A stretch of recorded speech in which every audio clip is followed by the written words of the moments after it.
Mes chers amis, ravis de vous retrouver après 2 mois d'absence.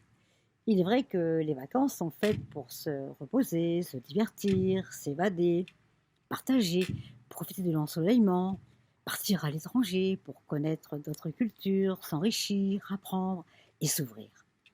J'espère que vous avez vécu tout cela durant cet été avec légèreté et simplicité. Pour cette reprise, je vais vous parler d'un sujet passionnant. Tout ce que l'on croit devient vrai. À l'issue de cette écoute, vous pouvez aussi revisionner mes vidéos sur les pensées, l'ego, les peurs, les lois divines pour mieux comprendre. Belle reprise à vous tous et toutes. Belle écoute avec amour, paix et lumière. Comment votre pensée crée votre réalité ? Toute création se réalise de la même façon. Nous ralentissons la vibration d'une image, d'une pensée, en y ajoutant de l'énergie. Par la répétition des pensées et en y ajoutant aussi de la charge émotionnelle, cette pensée, cette image devient alors réalité visible. Quand on est convaincu d'une chose, elle devient la réalité, notre réalité.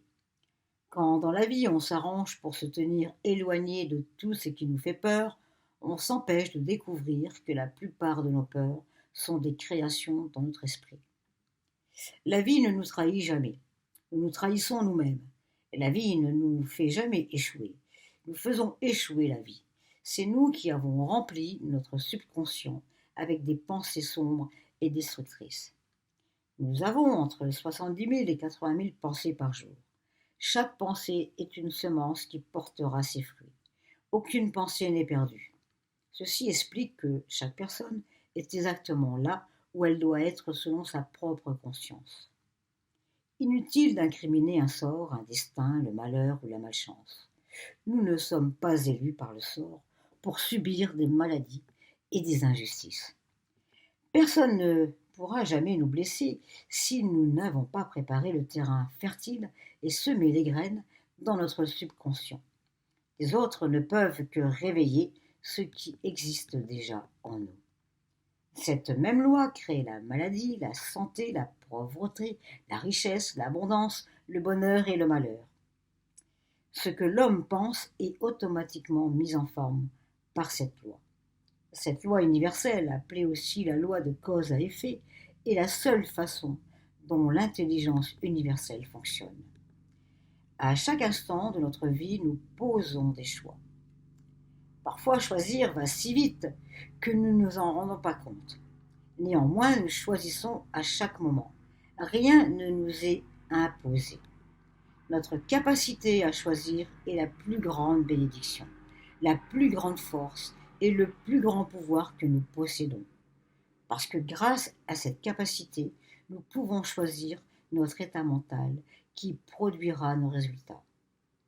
Changer notre état mental intérieur influera sur nos expériences de vie. Et fur et à mesure que nous apprenons à maîtriser notre état mental, nous apprenons à mener et à guider notre vie. Nous aussi, nous utilisons non-stop ce processus créatif sans nous en rendre compte. Nous devenons ce que nous pensons de nous-mêmes, nous devenons ce que nous voyons de nous-mêmes dans le futur. Nous devenons notre propre image. Si l'image la plus vivace que vous ayez de vous-même est celle d'une personne malade, votre subconscient vous donnera forcément la maladie. Si l'image que vous avez de vous-même dans le futur est l'image d'une personne pauvre et seule, vous l'aurez. Cela n'a rien à voir avec la chance ni avec la malchance, mais avec le fait de bien ou de mal semer et de récolter. Votre subconscient est entièrement neutre. Il ne juge pas. Il se contente d'exécuter avec une obéissance totale ce que vous lui demandez.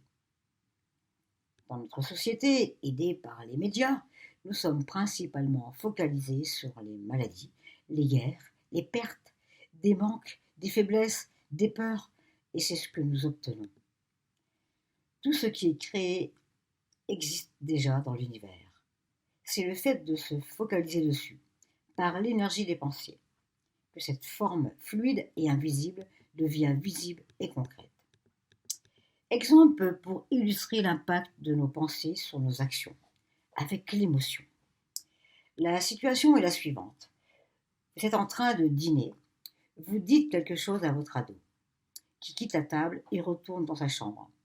Cette circonstance, comme toutes celles que nous rencontrons dans notre vie, est neutre. Vous allez en penser quelque chose. Et une autre personne pourra en penser tout le contraire. Cette circonstance va faire avoir une pensée. J'ai dit quelque chose à mon ado qui quitte la table et retourne dans sa chambre. La pensée que je peux avoir, je ne peux vraiment rien lui dire. Il prend tout mal. L'émotion, la colère, la tristesse, l'impuissance. L'action. Je vais dans sa chambre lui dire ce que je pense. Résultat, il crie, rétorque et me demande de sortir. Le résultat obtenu vient toujours confirmer ma pensée du départ, qui était celle-ci, je ne peux rien lui dire. Allons maintenant sur notre pensée. La circonstance, toujours la même, j'ai dit quelque chose à mon ado qui quitte la table et retourne dans sa chambre.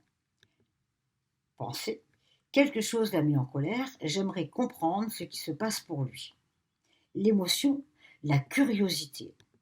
L'action, je vais le voir un moment après pour entendre ce qui se passe émotionnellement pour lui. Le résultat, je rétablis le contact et je prends soin de cette relation. Ce résultat vient confirmer ma pensée de départ. J'aime comprendre ce qui se passe pour lui. Un autre exemple.